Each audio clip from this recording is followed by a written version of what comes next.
What's up, everybody? It's Hegemony, and this is one of two projects I've been working on in the Talisman Hardcore League. This is a level 90 Frostblades Crit Ice Crasher with the two-handed Mariketh weapon, the Exquisite Blade. This is a great choice because of the global critical strike multiplier as the implicit, and it has have a 6% crit base. The local crit chance on the weapon is probably one of the most important roles outside of the fizz damage, and that's because it multiplies the local crit chance, which is also multiplied by your skill tree passives and your gear. The sword didn't cost me too much in the Talisman Hardcore League. It was around 35 chaos, a few divines, and then having to 6 socket 5 link it. In the weapon we have Ice Crash with Fizz to Lightning, faster attacks, weapon elemental damage, and melee physical.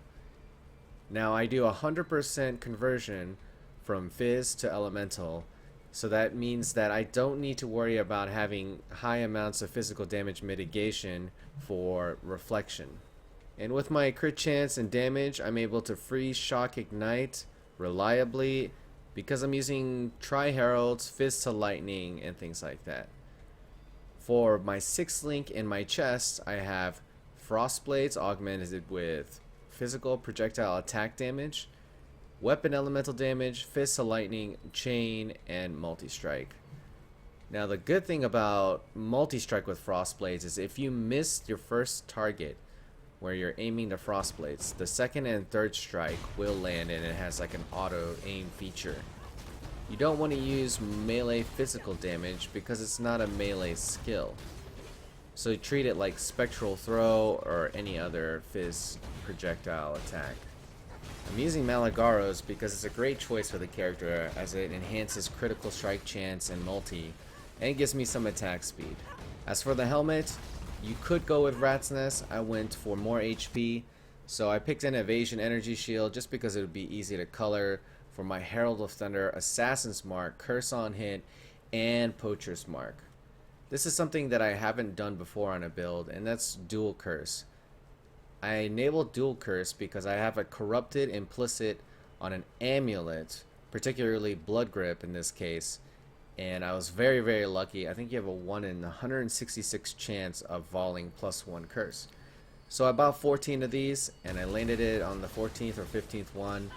And I also purchased a bunch of rare ones for anywhere from 1 fuse to 1 chaos, and I just started corrupting them like crazy.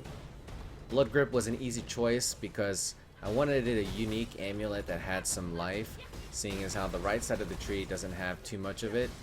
And I wanted to deal with some of the problems that Evasion has. And since you're not running a crazy amount of endurance charges and you don't have a lot of physical mitigation, I think the moving while bleeding doesn't cause you to take extra damage is pretty nice, in addition to increased life recovery from Flask. You'll notice that it has flat fizz on it. All that scales with my physical damage nose and then gets converted into elemental damage because Ice Crash has a 50% physical damage conversion in addition to using physical to lightning, which is the other 50. Frostblades, on the other hand, does 40% physical damage converted to cold, and then 50% with Fizz to Lightning. So that leaves 10% physical damage left on my Frostblades. And as you can see on the tooltip, I do very little physical damage. So what am I really getting out of the Dual Curse feature? I'm getting the ability to earn both Frenzy and Power Charges through Assassin's Mark and Poachers. In addition to the charge generation, I'm also getting pseudo accuracy, life and mana gain on hit, and crit multiplier. So it's set up to where it's very momentum based. If you don't have charges, it takes a while till you start feeling very powerful. Now you ask, what about endurance charges? Are you incorporating that in the build? The answer is yes. I'm using Leap Slam with Fortify and Endurance Charge on melee stun with faster attacks. There is an option to go Blood Magic instead of Endurance Charge on melee stun, and I don't really recommend it because living is good, and from my testing I found out that I was able to leap about 5 times before going out of mana without hitting any targets. If I hit targets, then I can do it indefinitely. So the few endurance charges I do generate get exchanged for cast and damage taken and mortal call. When I take a significant amount of damage, I pop physical immunity. If I have endurance charges, it gives me the change. So it's a vicious cycle of generating all these kinds of charges, including endurance charges, sometimes exchanging the endurance charges for physical immunity, but it rewards very fast gameplay and clear speed. Let's take a quick look at the links and my boots. We have Arctic Armor, Cast and Damage Taken, Immortal Call, Herald of Ice. Obviously, Arctic Armor, Herald of Ice has no interaction with Cast and Damage Taken or Immortal Call, so those are pretty much standalone. You really only need a 2-link in the boots. This build is very starved for gem slots. However, it's still very versatile in its combat. I have a ranged option and I have a PB/AoE, very formidable crit ice crash. And depending upon the situation, I may ice crash, I may frost blades. It's kind of like power siphon meets sweep meets crit shattering. If we take a look at our accessories, we have rares. Wet is ideal, accuracy is great, not needed. It helps on curse immune mobs because I don't have that poacher's mark on them. Mana is okay. Int is a thing that you want to get somewhere on some piece of jewelry because that'll help you enhance the level at which you can put your Herald of Thunder. Since the Herald of Thunder quality is global, it also scales off of the fizz to lightning damage that you do with the conversions. Taste of Hate is one of the best options for offense and defense because with acrobatics you get 50% of the armor effectiveness. So if you're using a Surgeon's Granite Flask of Iron Skin, it's not as strong as if you were a pure armor class without the Keystone acrobatics. That series Promise was chosen because it gives me Chaos Resist, Chaos Leech, and Chaos Damage. Here we have a Surgeon's Quicksilver Flask of Warding. You know me, I love my Quicksilver Warding Flask. This will probably change in the Ascendancy as they are changing Quicksilvers. We have a Bubbling Divine Flask of Warding and a Bubbling Divine Flask of Staunching. This warding can be swapped for grounding, for the shock removal, and I actually highly recommend that you do that. So let's take a look at some of the highlights in the skill tree. What makes this build unique? How does this work? And how does it utilize everything that's on the tree? Some of the things that might get overlooked that works with this build are nodes like Master of the Arena. This one gives you +2 to melee weapon and unarmed range. Now, melee weapon and unarmed range, or just melee weapon range, is important because it increases the distance at which your frost blades can start to proc. So the longer the weapon, the more weapon range you have, the longer the distance of the, not really dead zone, but the prerequisite zone. If the target is too far out of your weapon range, the frost blades will simply just not go off. Other interesting notables in the duelist include Destroyer. This one gives you 20% accuracy with two-handed melee weapons. We have Fury Bolts. Now Fury Bolts gives you accuracy. Accuracy increases your melee and your projectile attack damage. So that might get overlooked. The proj speed right under it is also very nice because this enhances clear speed. Proj speed included in Ballistic Mastery, the node under Fury Bolts, and the node Sniper will increase the ping-ponging that you see all over the screen with Frost Blades. If you can get proj speed on a jewel, that's also great. The jewels that I'm using are actually quite good for what I'm doing. We have this jewel, Damnation Cuts, got a lot of attack speed, resist, and life. It's great for hardcore. We have the attack speed, crit multi, life, and chaos resistance. And we have another jewel with life, attack speed, crit multi, cold, and lightning resist. I got the one next to Point Blank, and that one has attack speed, crit chance, life, and all resist. Took me a while to collect these jewels. You don't need them. They're not mandatory, they're just very nice. For hardcore, I would prioritize attack speed with two-handed weapons, attack speed with two-handed swords, and life. And then whatever else you can get, take it. Crit chance is also amazing. Now, one of the biggest things with this build is I was inspired to test the Duelist Leech Wheel we have next to Vitality Void and Spirit Void. Just by getting these leech nodes, I wanted to know how effective was this leech going to be. And I have 1.8% with these three. This 1.4.4 is enough to carry my mana leech. That, and I have Poacher's Mark and Assassin's Mark. Assassin's Mark gives me life and mana on kill. Poacher's gives me on hit. So that in conjunction with going full elemental is something that we've never been able to do before. With the enhancements to mana, player max mana, and the normalization of the mana cost on melee skills, it pretty much opened a new door for being able to run LE-based attacks on mana. Before, you were forced to use the Leech Gem or have some crazy amount of mana regen, or use a shitload of life gain on hit and mana gain on hit to sustain. This is no longer the case. Could you still do it? Absolutely. Is it mandatory anymore? No. There are other ways to go about doing it. Now, since I'm playing in hardcore, I want to run Arctic Armor in addition to 3 Heralds. Herald of Ash, Ice, and Thunder. This is 100% reservation, but with Charisma, which is along the main highway that I travel, I'm able to have 85 mana, and that's enough to sustain because my Frostblades only cost 29 mana to cast, and my Ice Crash only costs 19. Leap Slam is 20. Nothing else costs any mana. So I'm in a pretty good position to be able to miss a few times and still be fine. Very rarely will I have situations where I fire blanks.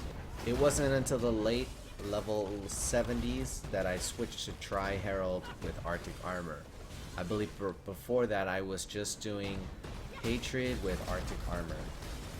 After you get your Physical to Lightning running, your Links, and you really want to get your Auto Curse going so you can run power charges, that's when I would consider going Tri-Herald. You get lots of extra fire damage from Herald of Ash and the proliferation effect on kill. You get the Shattering and Herald of Ice and the scaling because you're using cold skills.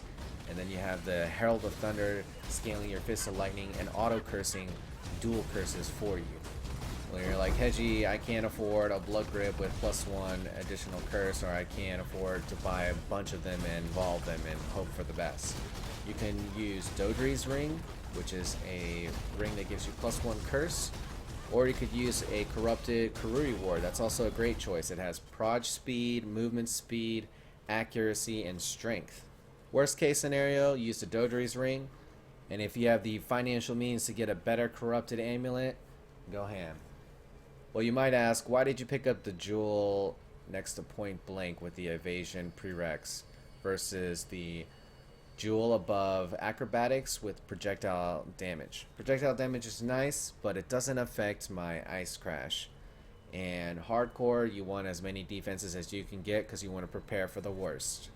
Increasing the frenzy charge duration and the maximum number of charges was a way to scale the damage in great ways. As for our Bandit Rewards, I picked up Oak for the HP, I picked up Kraityn for the attack speed and Cruel, and then I picked up the Power Charge. Normally I always go Endurance Charge. Since this is a cast when damage taken Immortal Call character, and I don't generate that many charges to begin with, and I get my Immortal Call to proc a lot, I opted for a Power Charge for better crit chance. Crit chance is huge because it shatters enemy corpses, it shocks, it keeps those porcupines in check, and it keeps those necros from rezzing bodies. Now, I've had the liberty of testing this character with mirrored gear with an exquisite blade owned by Scalpo. If you want to check it out, I'll link the thread in the YouTube comment. But I was always wondering if I would ever die to reflection damage at a certain gear point. Now, picking up Volpact, which is 1 point away from where I am, would solve that problem. Now, how does reflection work with this character? Since I'm an evasion-based character, I'm lacking a lot of armor, therefore it actually benefits me to convert to Elemental, because Elemental gets checked by my maximum resistances. In this case, it's 75, 75, 75. And I do very, very little physical damage with my Frostblades, only 10% of it. So outside of my resist, what other factors are calculated? I do a significant amount of fire damage through my Herald of Ash, but that also gets mitigated through my resist and my Arctic armor. Any physical damage that I do with my frost blades also gets mitigated by Arctic armor. And then I have a crap load of evasion. In this case, it's 47% chance to evade, and I can dodge my own reflect. So I have dodge reflect, evade reflect, and resist reflect. And I have Arctic armor to help with some of the fire reflection and the minuscule amount of physical damage. Physical damage is prominent with Leap Slam because I don't have any Fists of Lightning there, so it's a 100% physical. I keep it at a lower level because my strength isn't that high and I don't need it to be that high. It would be tricky in a Fist Reflect map. I would be very weary to leap into a huge pack to put up Fortify. I usually leap around the edges, or I don't leap that much. On that note, even with Volpact, I wouldn't make it a point to do LE Reflection maps. Although you can handle the LE Reflection mod on a rare just fine, stay away from the LE Reflection maps. It's probably a death sentence. As for the question, where am I going on the tree now that I'm level 90? I'm aiming to get Elemental Focus. It's a very good way to scale gear. For 2 points, you get 24% LE damage, 10% chance to avoid status ailments, and we can't forget the duration of element status ailments is enhanced by 10%. Also, Thick Skin gives you 8%, so that it'll be a total of 18% chance to avoid shock. So even if you take 2,000 lightning damage and it's a crit, you still will have an 18% chance to avoid that ailment completely, which is awesome. Some of the main weaknesses of the build would include fast boss killing. Bosses like Megara, the Academy boss, Residence Dominus, or anything that does physical spell is generally something you want to stay away from. Is this Atziri viable? You could probably kill Atziri. I wouldn't recommend it. If you did, I'd recommend you just go full ham on the Ice Crash, 6-link it instead of the Frost Blades. Frost Blades is not ideal for the quad phase and Atziri fight. As for future upgrades, getting an unset ring, I would love to use either a Summon Ice Golem for additional accuracy and crit chance, or even using a Vol skill like Vol Grace to get that extra tankiness so that you can just go ham and play very, very aggressively. Now this is a pretty comprehensive guide of this character at higher levels. If you are curious about lower levels or the leveling process, if you check out the view thread in the description below, that'll link you to the gear, the links, what I had, what I was using, the tree, so you can follow the tree progression and gear progression. If you guys have any additional questions, feel free to post them in the comments below, or you can find me when I go live on Twitch TV. If I were to rate Frost Blades as a skill, even with best in slot mirror worthy gear, how would I rate this? I would probably rate this a 4 out of 10. It's a lot of fun, but there are plenty of builds that are way better and probably way cheaper. I took the challenge of, can you make Frost Blades hardcore viable? And I think I've given it a pretty damn good shot. I'm going to show you some footage of what this character would look like with some mirrored gear. This isn't the best optimized setup for Frost Blades, however the gear is so damn good. It's pretty close. So take a look, compare the two, and you guys can see how this performs with the 837 DPS Exquisite Blade owned by Scalpo, and a pretty badass chest also owned by Scalpo.